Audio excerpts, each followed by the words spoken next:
안녕하세요. 추억의 도서실입니다. 오늘 제가 소개할 책은 나의 아름다운 할머니, 심윤경 작가의 에세이입니다. 저자는 소설가이고 첫 소설집은 2002년에 나온 나의 아름다운 정원이었습니다. 일상의 기억과 가족 이야기를 통해 마음을 위로하는 작업을 계속하고 있습니다. 나의 아름다운 할머니는 저자의 뿌리이자 가장 따뜻한 기억인 할머니에 대한 이야기입니다. 저자는 오래된 우표책처럼 잊고 지내던 할머니에 대한 기억을 딸을 낳고 기르면서 떠올리게 됩니다. 할머니의 사랑이 얼마나 소중한 것이었는지 깨닫게 되는 과정이 이 책에 쓰여 있습니다. 저자가 느낀 할머니의 사랑을 한 문장으로 요약하면 사람이 주는 평화입니다. 할머니는 아이의 몸과 마음을 편안하게 해주는 것, 그저 기특하게 지켜보고 공감하는 것 등이 가장 중요한 사랑임을 보여주셨습니다. 이런 할머니의 사랑법을 세상 사람들과 나누고 싶어서 쓴 에세이라고 합니다. 마음속 깊은 곳에 간직하고 있는 할머니의 사랑이 저자를 치유하고 소생시키는 과정을 보면서 저는 그 어떤 기획서보다 자녀 교육에 도움이 되는 책이라고 생각했습니다. 할머니는 저자가 대학교 1학년 때 86세의 나이로 돌아가셨는데 연세가 많으셔서 마음의 준비가 되어 있었다고 합니다. 12명의 손자녀 중에 막내여서 공식적으로 저자는 할머니가 가장 사랑하는 손녀였는데 그때는 큰 의미를 두지 않았다고 합니다. 저자의 삶과 할머니의 사랑이 어떻게 만나는지 1부, 2부로 나누어서 제가 정한 12가지 수호 주제별로 소개하겠습니다. 1. 출산과 육아의 어려움. 아기가 나에게 보여준 첫 번째 반응은 거절이었다. 아기는 뿌듯한 얼굴로 모유를 한 입 먹더니 정말로 놀란 얼굴로 태하고 뱉었다. 나는 아기에게 모유 먹이는 것에 필사적으로 집착했는데 젖을 먹이는 행위 말고는 내가 이 아이의 엄마라는 확실한 느낌을 가지기 어려웠기 때문이었다. 정말 이럴 수가 있나 싶을 만큼 나는 엄마라는 역할에 자신감을 가질 수 없었다. 오킹맘이 되었으니 함께 있는 시간 동안 더 밀도 있게 잘해주리라고 결심했지만 정작 무엇을 어떻게 해야 하는지 몰라서 꿀장아를 마주하면 머릿속이 새하얘지곤 했다. 신생아 시절 꿀장아는 몹시도 까다로운 아기였다.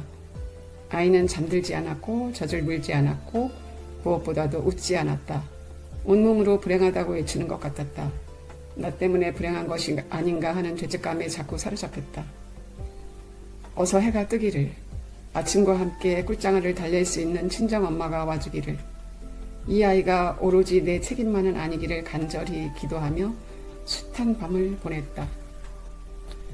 친정엄마는 아이의 낯가림에 반대했다. 괜찮다. 똑똑한 아이들이 낯을 가린다. 뭘 좀 안다는 뜻이거든. 하지만 나는 미래에 아이가 똑똑할 것이라는 희망만으로 그렇게 관대해지기가 어려웠다. 아이가 낯을 심하게 가리는 바람에 나는 타인과 교류가 어려웠고 정신적으로나 신체적으로 몹시 필요했다. 친구들을 만나는 모임에서도 나는 아이의 낯가림 때문에 약속 장소 밖에서 아이와 소송거려야 하는 일이 많았다. 속상한 일이었다. 나도 놀고 싶었기 때문이다. 그럴 때는 많이 헷갈렸다. 꿀장아는 영원히 낯선 사람에게 말 한마디 떼지 못하는 폐쇄적인 아이가 되는 걸까? 나 같은 사람을 일컬어 오냐오냐 하는 부모라고 하는 것은 아닐까? 실은 그런 혼란스러움이 가장 큰 고통이었다. 주제 2. 관용의 힘. 저자는 어린 시절 낯가림이 심해서 손님이 오면 할머니와 긴 시간을 방 안에서 보냅니다. 그때 상황을 읽어보겠습니다. 내가 방바닥에 얼굴을 대고 먼지들을 보던 시절이 있었다. 그때는 세상을 그렇게 현미경처럼 보았던 것 같다. 깨끗한 방바닥인데도 알고 보면 무수히 많은 먼지, 있기도 하고 없기도 한 존재, 그런 이중성이 무척이나 신기했다. 우리가 함께 지내는 방에 개미가 들어온 것이 그때 나에게는 아주 중요한 일이었다. 청결이나 위생의 문제는 아니었고 내가 그것을 발견했다는 것이 중요했다. 할머니가 놀란 얼굴을 하는 것은 할머니가 그 중요함에 동의한다는 뜻이기도 했다. 할머니가 동의하는 것이 또한 나에게는 중요했다.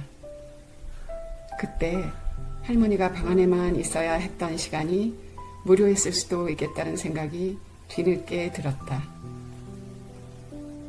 저자는 꿀장아의 낯가림에서 어린 시절 자신의 모습을 보게 되고 낯선 사람과 함께 있기 싫다는 호소를 그대로 들어주신 할머니의 마음을 알게 됩니다.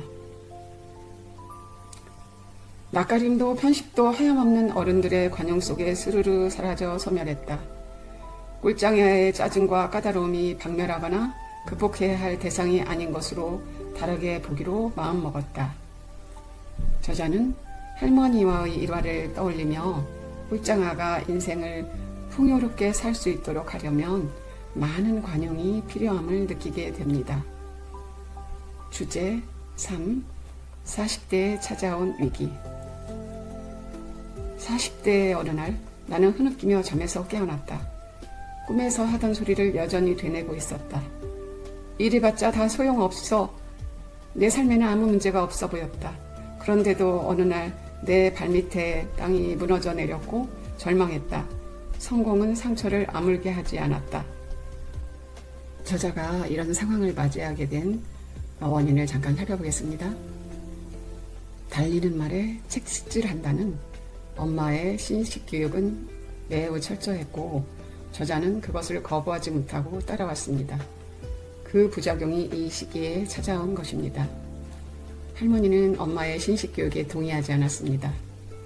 저자의 울음이 너무 길다 싶은 날은 혼나고 있는 방의 문을 획 열고 할머니는 그만해라. 애가 다 그렇지. 애미 별나서 라고 하셨습니다. 저자는 어린 날 혼나는 일이 많았는데 그때마다 할머니는 애미 별나서 라고 중얼거리셨습니다.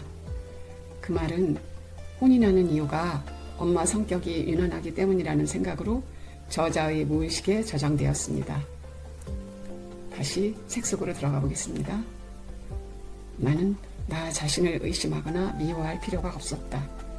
나는 이 문제는 얼른 자라서 엄마의 유난한 성격의 영향권에서 벗어나기만 하면 해결되는 것이라고 결론짓고 내 또래보다 일찍 결혼했다.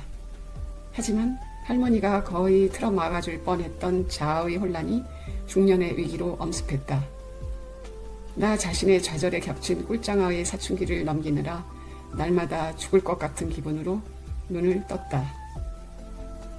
이때부터 저자는 할머니의 말 속에 담긴 의미와 사랑을 깊이 깨달아갑니다. 할머니와 엄마의 상반된 교육관이 미친 영향을 스스로에게 질문하고 답하는 과정에서 천천히 흐느끼며 깨어나는 아침이 줄어들었습니다. 다음 주자로 넘어가겠습니다. 4. 효과적인 가르침이란. 사춘기에 온갖 심술을 다 부려도 할머니는 착한 사람이 왜 그러나 이게 전부였습니다. 저자가 어렸을 때 뒤집어진 풍뎅이처럼 방바닥을 파닥거리면서 울고불고 난리를 칠 때면 원 애도 참 별나 예쁜 사람 왜 그러나 라는 말씀으로 마음을 표현하는 것이 전부였습니다. 다음은 저자의 글을 읽어보겠습니다. 그분은 내 눈앞에 얼굴을 들이밀거나 큰 소리를 내지 않았다. 눈에 보이지 않는 목소리로 나를 둘러싸고 괜찮다고 예쁘다고 다시 한번 괜찮다고 말했다.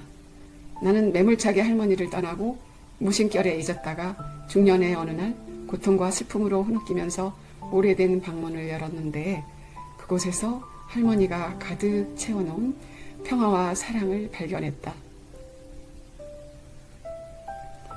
여기까지 보면 기억 속에 남아있는 할머니의 사랑, 관용, 단순한 언어들은 저자가 불쑥 마주하게 된 육아의 고통, 사춘기 딸과의 갈등, 40대의 우울증을 극복하는 데 큰 힘이 되어줌을 알 수 있습니다. 할머니의 사랑이 저자의 삶과 어떻게 만나는지 다음에 2부에서 더 살펴보겠습니다. 이상입니다. 감사합니다.